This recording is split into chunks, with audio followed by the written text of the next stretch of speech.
નમસ્કાર મિત્રો, વિડીયોમાં તમારું સ્વાગત છે।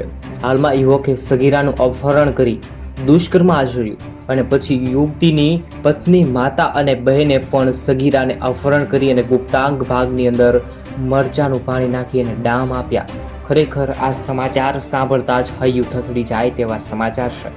મરચાના ગુપ્તાંગમાં ડાંગ આપવાના સમાચાર જે ખરેખર સાંભળીને ચોંકી જશો। સમગ્ર ઘટના જાણો આ વિડીયોમાં।